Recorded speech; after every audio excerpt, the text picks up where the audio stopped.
Alaska's a frontier. It's a powerful place. In the 20th century, it was oil. In the 19th century, gold. But this land lured fortune seekers long before then.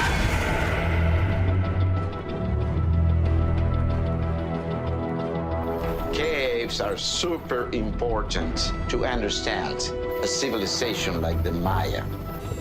I'm going deeper and deeper and deeper. Before I knew, I was 35 meters below.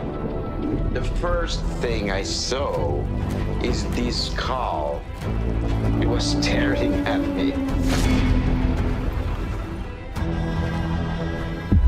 I think that we're closer to uncovering the truth of the age of dinosaurs than we've ever been.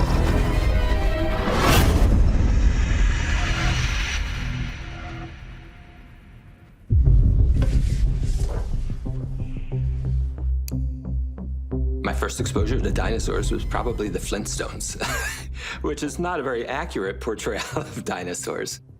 You know, like all kids, I was sort of immersed in this dinosaur culture. I've always been fascinated by the biggest, the smallest, the highest flying, the lowest diving. That's where you really start to learn the limits of evolution. I wanted to find creatures that were among the largest to ever walk the face of the earth. Usually the largest dinosaurs are also among the worst preserved because it's so hard for a creature that size, the size of a house, to become a fossil. There's a group of plant-eating dinosaurs called titanosaurs that we know relatively little about, so I was very attracted to finding one of those. How do you find a dinosaur? It's the #1 question I get asked. The world is geologically mapped, and so to find dinosaurs, you have to find rocks from the Triassic, the famous Jurassic, or Cretaceous period. So I'm looking for the green colors that are Cretaceous age deposits, rocks that are at least 66 million years old. There are some rocks here, but this is the Congo Basin, too many plants here. Northern Patagonia, rocks of the right age, but quite a bit of work has been done here. But here, down in southern Patagonia, we have everything that I was looking for. Patagonia is an amazing place. Vast, sweeping landscapes. Sometimes it's called Fin del Mundo, the end of the world. It's the last stop before Antarctica. This is the field area, and you get yourself on the ground and you walk, and you just look for bones sticking out of the rocks.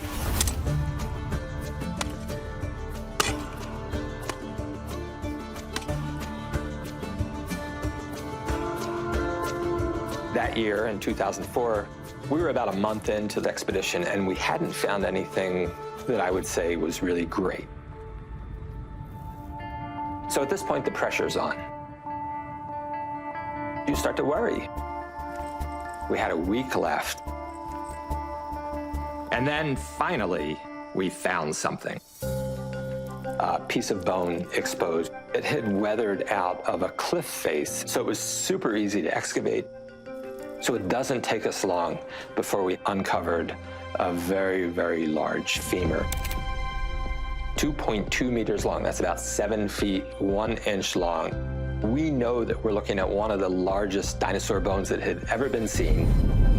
This was an incredible result. But where are the rest of the bones?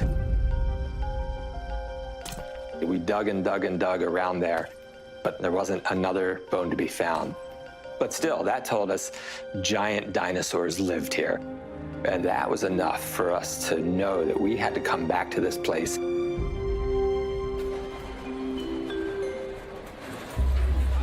A year later, I was ready for a return expedition, but I needed a bigger team. And I called up my friend Matt LaManna. This was somewhat of a professional gamble, I would say, for Ken.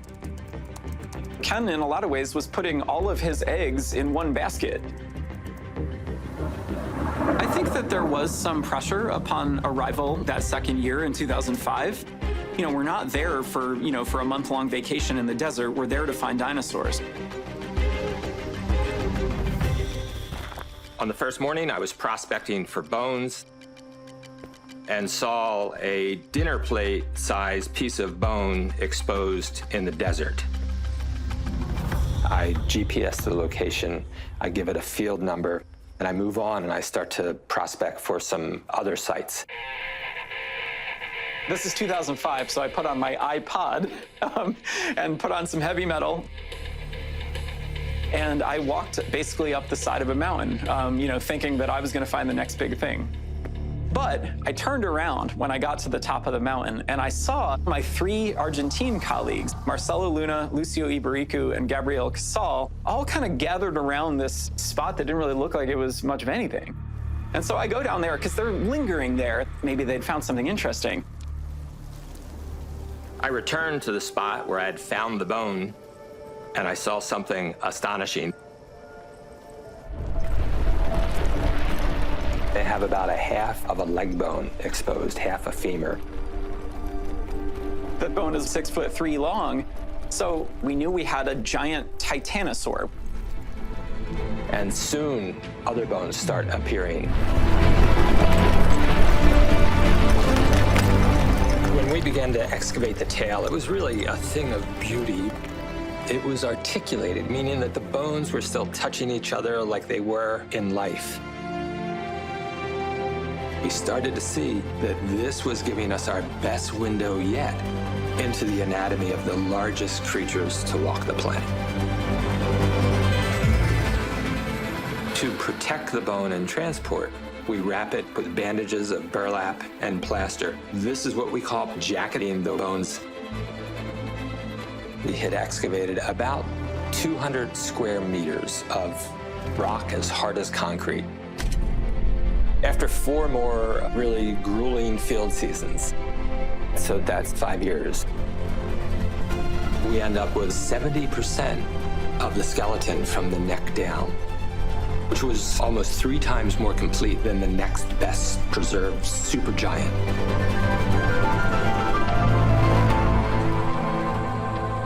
We had this huge creature, maybe the most massive dinosaur ever discovered. Where does this thing rank compared to other giant titanosaurs? There's an equation you can use based off of modern animals that allows you one way to calculate an estimate of the weight of an extinct animal using the circumference, so the upper arm bone, the humerus, and the femur, the thigh bone. But for most of these dinosaurs, they don't have the fossil remains. So the weight is more of a guess. But we have the 2 bones that we need. Now we have the key to understanding the mass of this great creature. We start to do the math. We know this individual is one of the largest ever discovered. Is it the largest? When we finally did crunch the numbers, the number that came out was something like 59 metric tons, 65 short tons that we use here in the US, which was mind-boggling to me. An animal that's 65 tons is the mass of 13 African elephants, the most massive land animal for which we can calculate a weight. This was a very exciting and very tantalizing result. Our next question was, is this a new species of titanosaur? And the only way to find out was to study it in minute detail.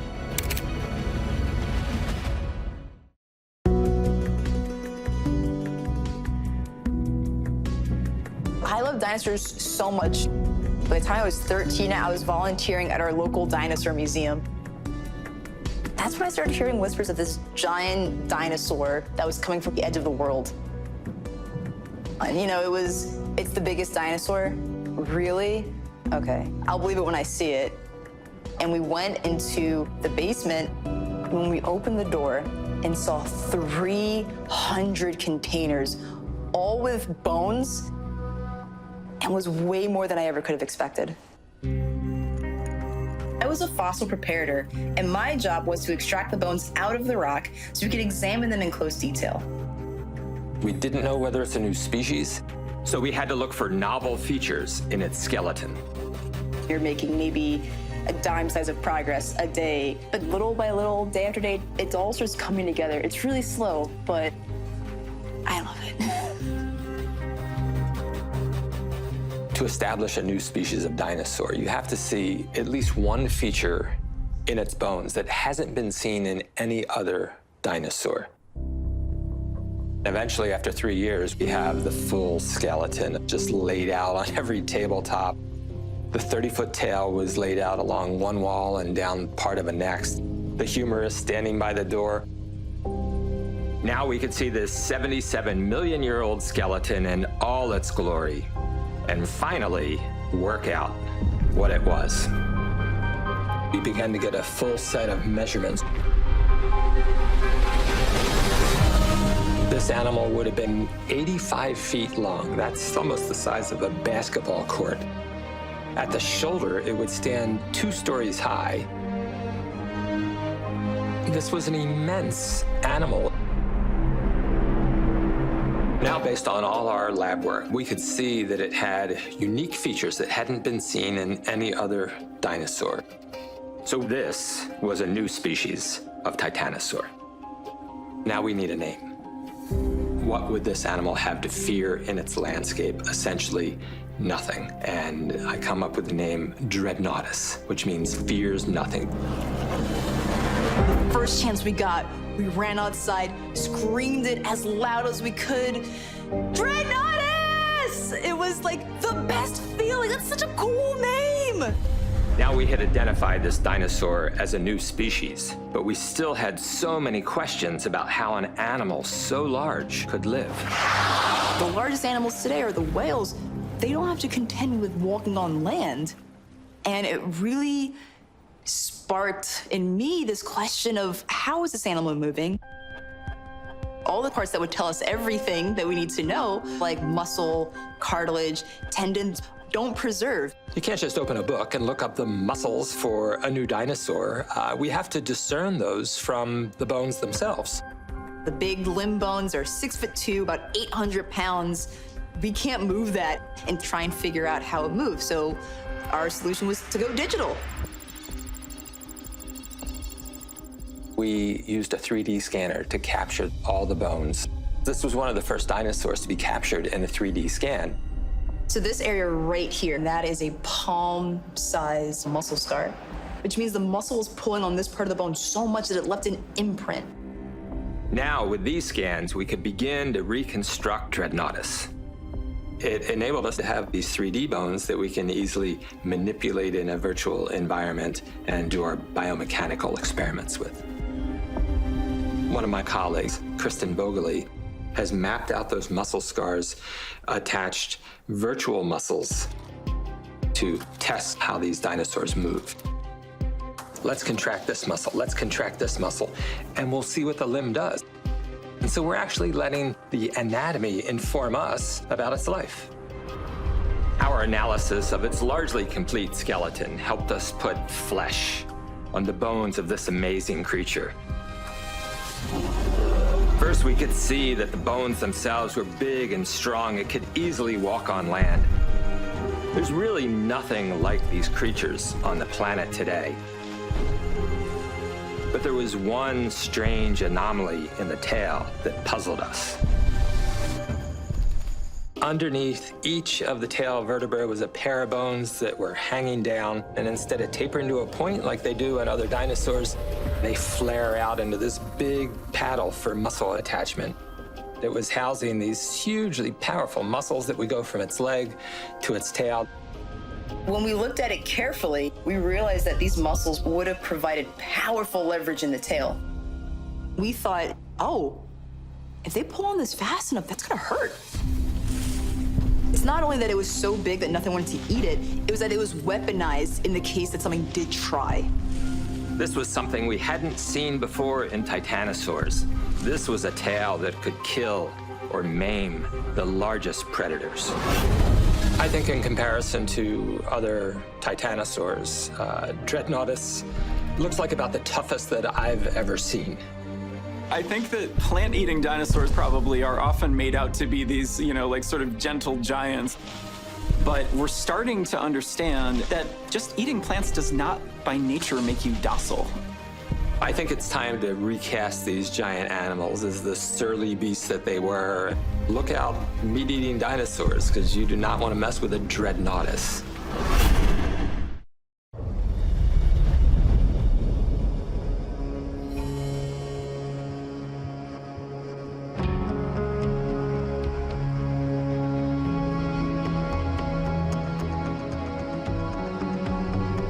I have that dream quite often.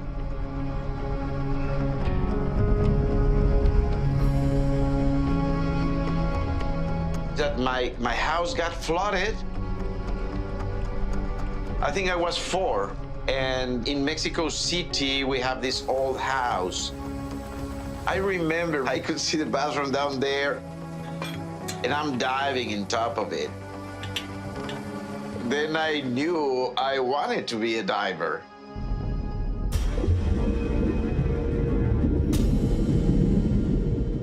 It's only through diving that I have been able to explore these great mysteries of the Maya, of how they lived and died.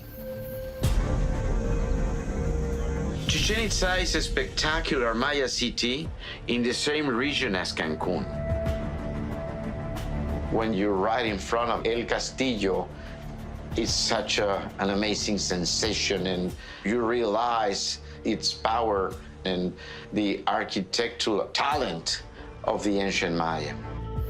People live here several hundred years after the cities of the south had fallen. Beneath these great monuments, there's a hidden world of underwater caverns called cenotes, and the Yucatan has thousands of them. Caves are super important to understand a civilization like the Maya. I was asked to look at a particular cave called Cenote Holtun and be the very first to dive it. Many cenotes have natural entrances. This one had a man-made opening. This perfectly square hole that looked like it has been carved. Instantly, I was intrigued about what might be inside. I take a look into the water, some 25 meters below, and the sun was shining off the surface. I had the privilege to go down there by myself. As I was going down on the rope, it was so beautiful. There was stalactites all over, and then the sunbeam going in. I'm going deeper and deeper and deeper. Before I knew, I was 35 meters below.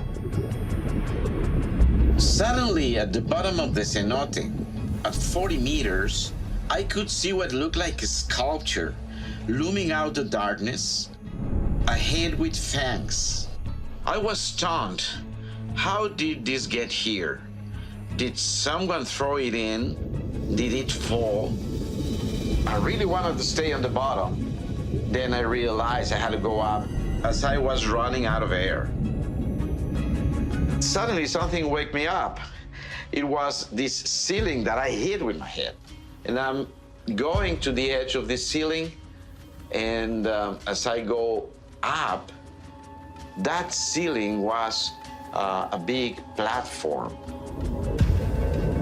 As I looked over the ledge, nothing could quite prepare me for what I saw. I saw this skull, and I'm like, wow, what a beautiful skull. I could see the shelf was littered with lots of other items, which indicated human activity. There's so many ceramic vessels, and there's charcoal. There is bones, human, animal. There's a dog cranium. There's flint knives. It's, wow, what is this? How it got here?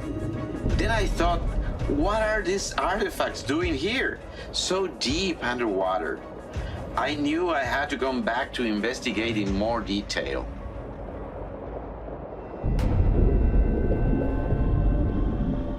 So after this first, actually shocking dive, I really wanted to go there again.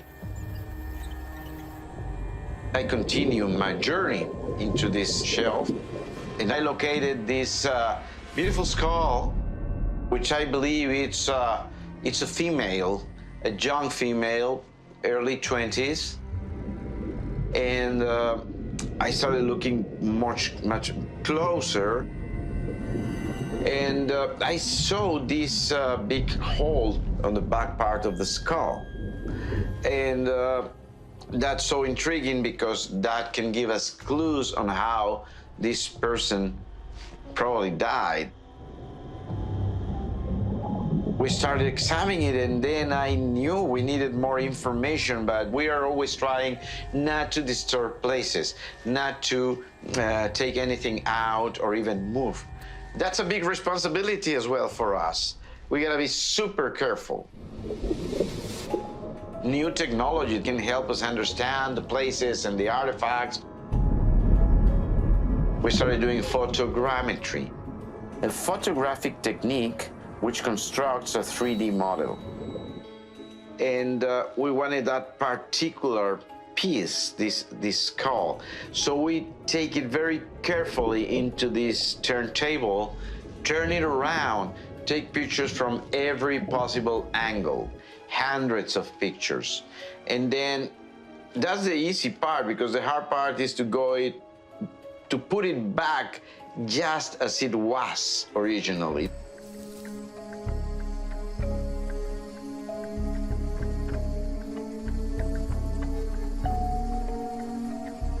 This was a very successful photogrammetry because we learned much more about this skull.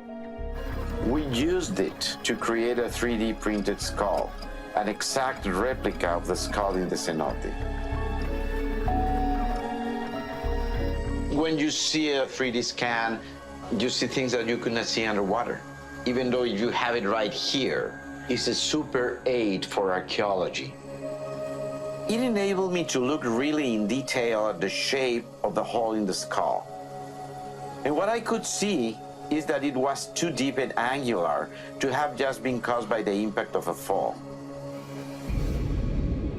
It looked much more like the result of an injury caused by a man-made object.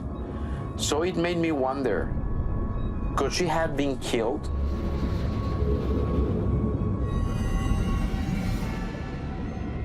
On my next dive, I found another skull.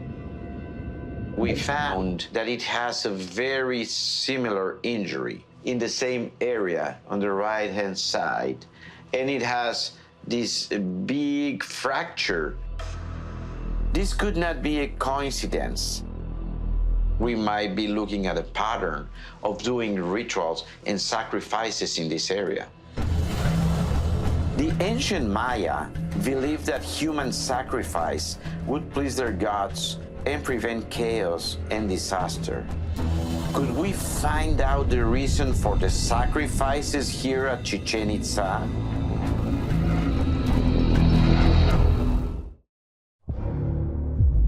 There was something that really puzzled me about Cenote Joltún. It's so many meters to the entrance. There's no current here. There's no way these elements have been tossed from the surface. We had signs of sacrifice and these objects here. But surely the Maya could not dive all the way here. How did they get over to this shelf at the far side of the cenote? I needed to find out what was happening when the Maya had come here. We analyzed samples of the ceramics, which gave a date of around the 9th century AD. Definitely Maya. What we believe happened is that during the 9th century, end of 9th century, beginning of 10th, there was a huge drought that paleoclimatologists have been telling us about in the Maya lowlands. There's lots of speculations on how long it was, but I think it was a long one. enough to make the aquifer level go down a few meters. The thing about the cenotes is that the Maya used them for water supply. So this could have caused a real problem for them. I mean, they still have water to drink, but they don't have water for agriculture. So they must have been desperate.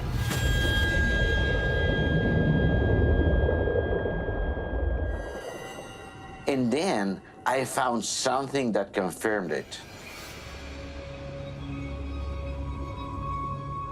I saw one element that I didn't know what it was in the beginning. And looking closer, this is a stingray spine. The priests used them to perform a ritual related with rain producing. What they did is that they used these stingray spines and they passed them through their penis. Fortunately, I was not a Maya priest, or maybe I was not alive, but anyway, that must have been painful. And this is a very important ceremony because, of course, there's a lot of blood. It's a bloodletting ritual. And this bloodletting is trying to make some empathetic magic to produce, to provoke rain.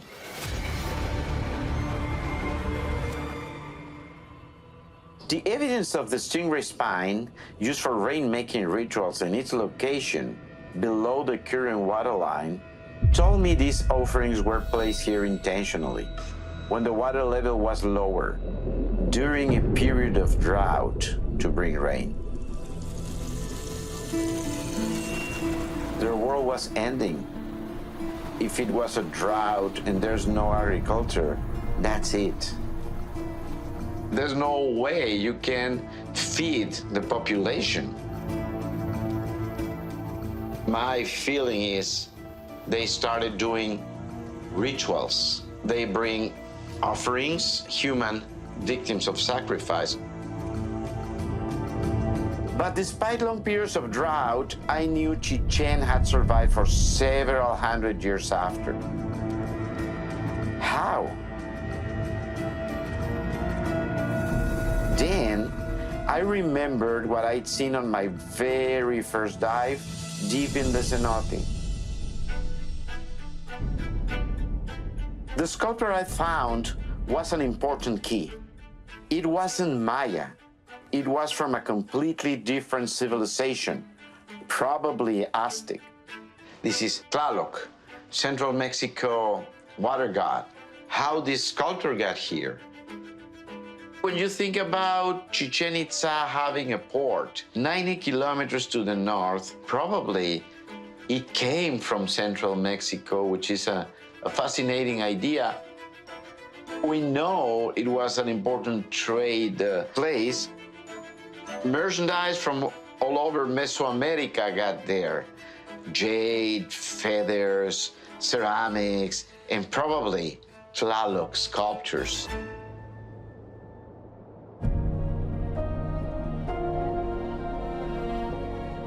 This relationship with other areas such as central Mexico through trade, I think it was a very important part of the surviving strategy of Chichen Itza after these terrible droughts. It's possible the Maya started to farm crops that were more resistant to drought, small subsistence farming. But ongoing trade was also very important to the survival of Chichen Itza, allowing it to grow and thrive even after an environmental crisis. There's some people that still say that, well, yeah, they throw them in the cenote as a sacrifice for the gods, and that's it. Let's close that page. No, no, no. This could be much more sophisticated. They must have come all the way here, the ancient Maya, and place all these elements. That makes it unique. This is why we are so in love with Choltul cenote. We are still investigating this site. This is just the beginning of the story. across the story of the 1871 whaling disaster very early on, and it really captured my imagination. This is the logbook of Captain Valentine Lewis of the whaling ship the Thomas Dickinson. And on Thursday, the 14th of September of 1871, he writes this: "With light winds from the south, good weather, and the ship still icebound, may God please send us a northeast wind or all will be lost." After that, the logbook ends. For the locals, the 1871 whaling disaster must have been like a hardware store washing up along the beach. Talking to the residents on Alaska's north coast, I discovered they'd been salvaging debris from the wrecks for generations. They recycled the components of these ships. I knew the ships must have been lost close to where this debris had come ashore. Among the items we found on the beach was a flensing tool. And a flensing tool is a broad blade that is used to remove the blubber from the whale before it is boiled down for oil. This tool had been found on a beach just west of Point Franklin on Alaska's north coast. In winter, ice covers up the sea and the shore, but in the summer, it melts back to reveal the beach. In August, along the shoreline, when the wind is calm, it's absolutely beautiful. We enjoyed 24-hour daylight, but we also had an awful lot of down days where the winds were howling. So we started looking upon the shoreline. There is quite a bit of driftwood up there. But we started noticing in and amongst all this driftwood were ship's timbers. Amongst all the artifacts we found on the beach were portions of the hulls that are virtually intact. And it's impressive. There's an awful lot of it. We knew we were on the right track, but we had no proof that these ships were from the 1871 fleet. We needed to search for wreckage offshore. We used a small inflatable boat and the best survey instruments I could mount on that vessel. But in the area we searched, we couldn't find anything. Out of a 14-foot inflatable boat, we were forced to use a very compact sonar. This area deserved an expedition with more sophisticated equipment, and in 2015, that's what NOAA brought to the table.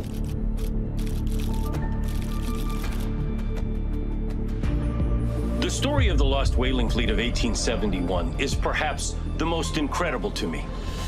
32 ships lost, with more than 1,000 people aboard. Not only crew, but also some of the captain's wives and children. Amazingly, everyone escaped. Each winter, as the Arctic freezes, icebergs form and sea ice pushes right up to the North Alaskan coast.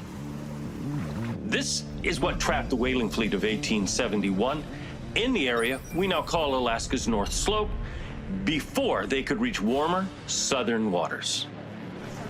There was a big question. Would that grinding sea ice have left anything intact on the seabed? This chart with soundings and fathoms would suggest, if you didn't know better, that this area is charted and we know what's on the bottom. But the reality is that there's whole areas that are blank and they're uncharted. You've got gaps here and here and gaps in here. There's no data here. This is blank. To stand any chance of finding remains, We had to plan for total data capture to map the seabed.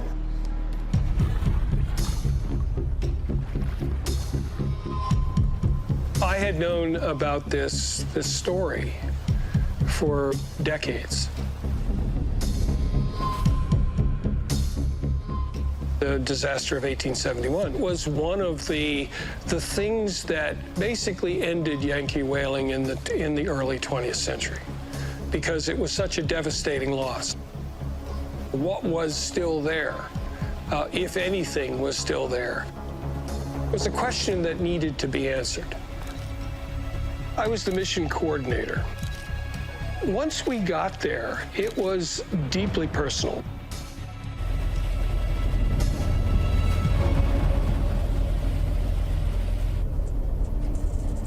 We were going out, we were going to essentially develop a map of the seabed between Point Franklin and Wainwright. One of the first things we did was to scan using sonar. With sonar, you're basically bouncing sound waves off the seabed and building a picture from the returning signal. What you're looking for are straight lines, which are rare in nature. What's it look like on the screen? Suddenly you see these straight lines and then more horizontal figures, like blocks, and it's like, that looks interesting. That could be a piece of a shipwreck. The sonar picked up 6 features that appeared to be man-made. But the sonar can be a bit misleading. Is it a provocatively shaped group of rocks, or is that the outline of a hull? That's when you need to put eyes on it. Diving was not an option. You're literally in water that's just above freezing. You get into that water and it hurts. To avoid diving, we created a drop camera system that could be lowered to the seabed. We started to drag the drop camera around, try to get better view of what was there. See that? What is that? Suddenly, this structure appeared. It was a mass of heavy wood. You could see sections of the hull that were there, indicating some of that structure had survived. You had the broken ends of the ribs or the frames that had been gnawed by the ice. But it's covered in marine growth. You had some stone ballast as well that helped stabilize that ship when it was afloat. You go, okay, we've got a shipwreck. But were these the remains of a whaling ship? We needed more than just an empty hull. So we turned our attention to another of the most promising of the 6 sites, 10 miles up the coast. What we saw on the bottom were basically large timbers that were ribs of a vessel. And then we really saw the cool stuff. You're seeing clear structure that had survived being in the ice. And with that, artifacts scattered around it. What this wreck showed us that the other didn't was the actual ship's hardware. You begin to see things like an anchor. And then another feature, which shows up, which is a metal bar, 2 bars that come around into a loop. Right beside there was a piece of iron shaped like a corner bracket, a couple of feet long. The question was, did we have enough in those wrecks to prove that these were the remains of the largest wrecking event in the history of American whaling? To try to make sense of what we were seeing on the seabed, we decided to study the last 19th century whaling ship still in existence. This loop of iron is very similar to what we saw in that wreckage. They're called chain plates. This is all part of the standing rigging that supports the mast. This is something that speaks directly to the fact that we've got a 19th century ship lying in pieces. That middle bar with the loop was a clear indicator that our wrecks were of the right period. But did any of these artifacts prove that these were whalers? This is a smoking gun. Oh, absolutely. I mean, if they would only be on vessels that had Tri-Works installations. Yeah. That explained the bracket-shaped piece of iron that we found in our survey. The Tri-Works is the big furnace with its huge pots for taking whale fat and making it whale oil. They were held in place with iron brackets called knees. That's bolted in place, and that's bolted down to the deck. They go out to sea, they get onto the whaling grounds, out come the buck pots, out come the bricks. They lay all the bricks, they make this big try-works, and then they start whaling. Seeing the chain plate and the iron knees at Mystic Seaport confirmed we had 19th century vessels. And we had a 19th century vessel that clearly had been used as a whaler. With this evidence and these clues, the wrecks, the artifacts that Randy had found on the beach, everything was consistent with 19th century whaling vessels. There's no doubt, in my mind, that we had finally found the submerged remains of the greatest disaster in the history of American whaling.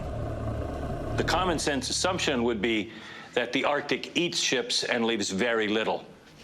No. Things have been preserved despite the violence of the disaster and the intervening century and a half of ongoing storms and ice. Things survive just as powerfully as human stories survive.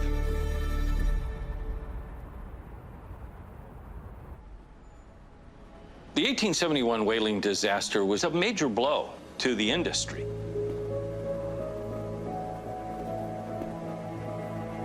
The loss made news around the world, but we still had one final question. How did everyone actually escape? The ice was in, and it wasn't going anywhere. Their ships were caught.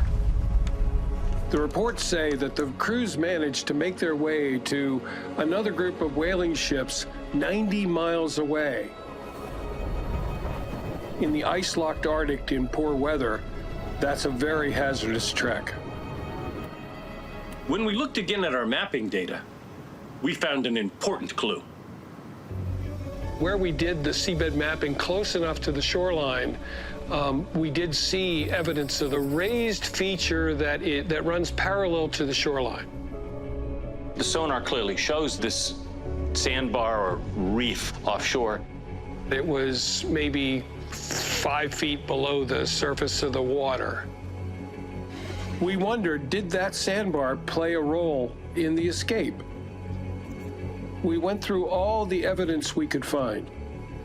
If you look at the pictures based on first-person accounts, there are pictures of the shore, open water, ice pounded up, and then the vessels stuck in the ice. Looking at everything, it all became very clear. The ships are offshore. And as the ice comes in, many of them are caught. As the ships are racing to get south, they're encountering more and more ice. They're stuck. And as the days pass, fangs of ice begin to pierce hulls. Water floods in. Pressure begins to crack and break frames. But that sandbar stops the ice. It leaves a gap between the sandbar and the beach. It's an open channel of water. And that's the escape route. That sandbar literally, I think, helped save lives. The ships themselves are trapped and some are crushed, but they still have their little whale boats. They get into those boats and row to where ships that have not been caught in the ice are waiting for them, and now packed in large numbers, they all get to go home. The weather was awful, the ice was bad, and it's an incredible story of human endurance.